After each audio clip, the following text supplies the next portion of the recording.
নমস্কার বন্ধুরা, যদি আপনি কলকাতায় থাকুন আর আপনি আপনার নাম যেটা আছে পরিবর্তন করতে চান, যদি আপনি চাকরি করেন আন্ডার সেন্ট্রাল গভর্নমেন্ট এমপ্লয়, ঠিক আছে, যদি কোনো ডিফেন্সে থাকুন আপনি বা অন্য কোনো ডিপার্টমেন্টে আপনি কাজ করেন আন্ডার সেন্ট্রাল গভর্নমেন্ট, তো আপনার কি করতে হবে? নাম চেঞ্জ বা পরিবর্তনের জন্য আপনার রাজপত্র জারি করতে হবে। রাজপত্র যেটা আছে সেটা দ্য গ্যাজেট অফ ইন্ডিয়া বলা হয়, ইংলিশে ভারতের রাজপত্র বাংলাতে বলা হয়, ঠিক আছে।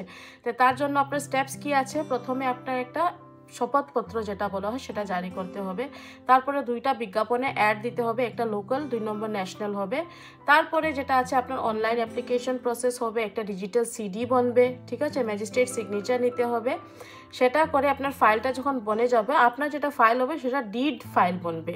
ডিড ফাইলের মাঝে কি করা হয়, সেটা 2টা সিগনেচার, যেটা ডিড ফর্ম আছে যেটা আপনার যেটা সিনিয়র যেটা আছে আপনার উপরে যারা আছে 2টা সিনিয়র জনের আপনার সাইন লাগবে এই ফর্মে, ঠিক আছে। আর আপনার ফাইলটা যেটা আছে সেটা তৈয়ার করে আপনার যখন জমা করবে রাজপত্র অফিসে, ভারতের রাজপত্র সেন্ট্রাল গভর্নমেন্ট যেটা আছে গ্যাজেট অফিসে সাবমিট করবে, তখন আপনার নামে এই রাজপত্র জারি করা হবে।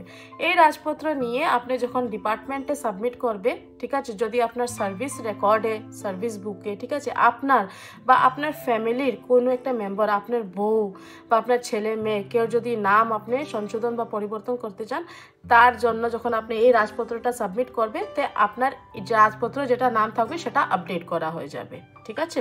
তো অনেক কিছু যদি আপনার আরও কিছু যদি জিজ্ঞাসা থাকে, তো আপনি এই নাম্বারে আমাকে কল করতে পারবে বা হোয়াটসঅ্যাপে করতে পারবে। ধন্যবাদ।